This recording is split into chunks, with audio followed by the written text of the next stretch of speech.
Hello everyone and welcome back into my kitchen. It is a beautiful sunny Sunday morning and it's perfect for recording. So come on, let's do it. Alright guys, so this is what I'm going to be using today to make my dumpling and saltfish, as they call it back home. Usually we use salted cod, but I couldn't find salted cod, so I'm using salted pollock, but that's fine. And with this particular, like back home when you have salted cod, you have to like soak it and then boil it and throw the water away, boil it again. But for this one, it doesn't require that. I just washed it a couple of times in water and then I covered it with hot boiling water and I squeezed some lime on it and let it sit for about 30 minutes and then squeeze it out, and here we are. Okay, so what I'm going to use for that is I have, like I said, this is a pound of the pollock that I've already prepared. I have here about a half of a cup of petite diced tomatoes.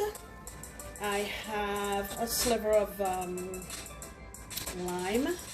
I have here 2 cloves of garlic. Might actually, no, that's enough. And I'm going to add, I'm going to call this a quarter of a large onion.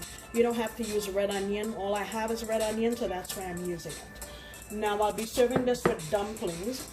I made the dough for the dumplings already while I was doing another recipe. I'll show you here in a minute how I did it, and then we'll move on. What I'm going to do off camera is blend this and that together, or grate them, and get ready so we can cook it. I have everything blended up here, and what I'm going to do is just break apart my fish into chunks. I mean, you could totally disintegrate it if you wanted to, like so, but I want when people eat it, they can see that they're actually getting pieces of the fish. So I'm going to strip it up. Alright, so here I have a pan on my fire right now. It's on high, and I have a couple of tablespoons of oil.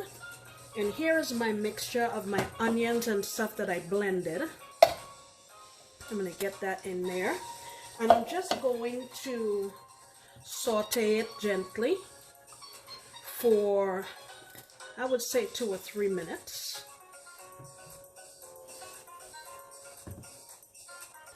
Alright, this has been going there for a couple of minutes. I'm still going to let it go some more, but I'm going to add my thyme right now because I really want it to perfume the entire mixture. What I'm looking for is to keep cooking it until most of the liquid dries out, because I had to put some water into my little blender just to get it blended up properly. I'm also going to add in some cracked pepper to just do as much or as little as you want. Now, if I were making this for myself and not for my grandbabies, I would have definitely gone in with some habaneros, but the little one doesn't eat hot peppers. You can also slice up bell peppers and put them in here. The reason I blended mine up is because we don't like big crunchy things, like we have a textural issue, so I always blend up things like that. Some people add sliced cabbage to this so you can stretch it out, but I'm just gonna do it like this. Alright, now I'm gonna add in my half a cup of petite diced tomatoes and keep going. Now I've added more liquid.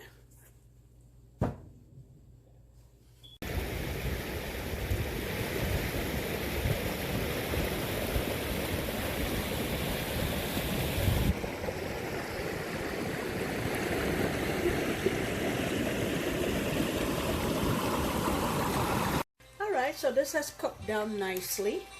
I'm going to add a little bit of my bihol or achiote, powdered achiote, maybe about a half a teaspoon, just to help it to have a really nice color. And now I'm going in with our salted pollock or salted cod if you have that. And you're just gonna give it a mix. And basically this is gonna be done. I'm just gonna let it combine and soak up all of the lovely flavors. And this is not gonna need any salt because the fish is already a bit salty. And I'm just gonna let it go here for 3-4 minutes and should be ready to go. Alright guys, here is salted codfish or saltfish. Now let's move on to doing our dumpling. So much, I have 4.5 cups of all-purpose flour. I have a teaspoon of garlic powder and a teaspoon of onion powder. And I also have a tablespoon of sugar and 2 teaspoons of salt. So all I'm going to do is mix this all up. We're not going to use any grease or leavening in this. And I just have some room temperature water here. And you just want to take little batches at a time, get them moistened. Now this dough you don't want to be soft. You want this to be a pretty, I don't want to say tough, but usually we make dumplings really kind of, I don't know, rubbery. I don't know how to explain it, but yeah. So I'm just going to, if you notice, I'm not telling you exactly how much water I'm putting in here because depending on where you live, it may be a little bit different. But you just get the wet portions and get them and put them aside here, and you work on whatever is dry. So I'm going to get all this combined and knead it for about 1.5 to 2 minutes and we'll be all set. Alright, so I kneaded this for a couple of minutes and you can see it's pretty tough. And I'm just going to cover it and leave it until we're ready to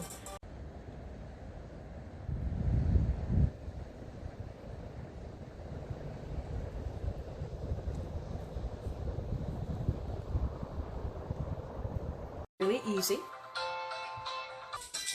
Alright, so here's my dough for our dumplings. And usually in Trinidad, the way we make this is called cow, that's too small. It's called cow tongue dumpling. And this is how you do it. You make a ball and then you kind of make it into an oval shape. And you're going to make it into the shape of a cow's tongue, like so. And that's usually how we make it. But I am making these for my little grandbabies. So I figured I will make some really cool shapes. And I've come up with these. I'm going to make a star and a scallop and circle, maybe a heart. Okay? So what I'm going to do is get my bail now and roll it out here. And cut out some shapes. I think the little ones will like it. Okay, let me get it rolled out.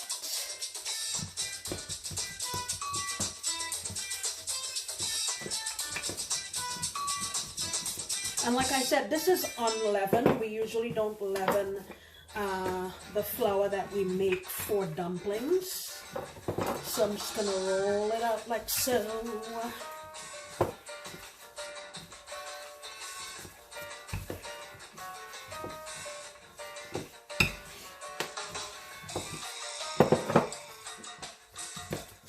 You roll it out to the thickness that you want.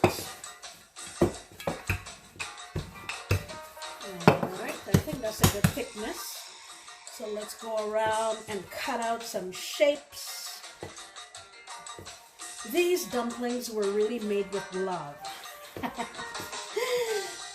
Alright, let's get some stars.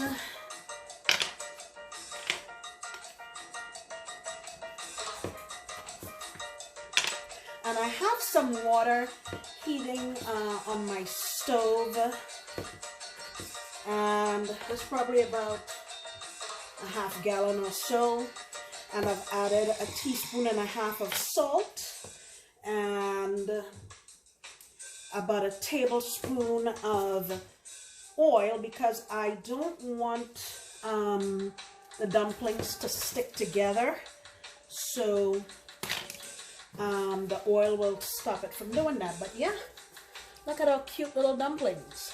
So once my water comes up to a boil, I will get them in there. Alright, I have all my little dumplings cut out into different shapes, and I even managed to kind of get a seahorse or a duck. I don't know what that is. This one kind of looks like a dragon, but my water is going over here, and I'll get them in. Alright, in they all go, one at a time, so that they don't get stuck together.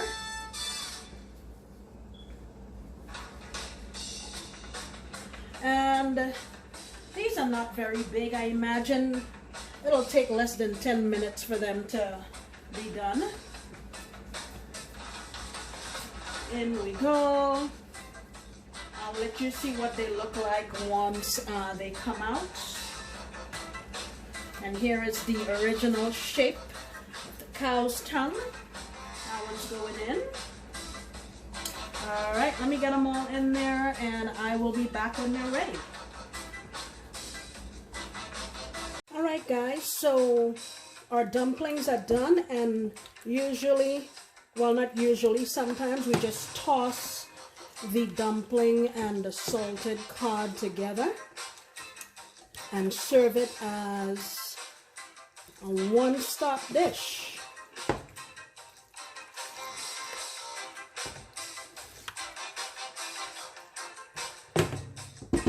Look at that. I know it may not look like much, but let me tell you, it's delicious. The smell reminds me of back home. Okay guys, I hope you take time to try this for your family, because it's very, very delicious. I will see you next time when you know I'll be making another delicious recipe. Bye!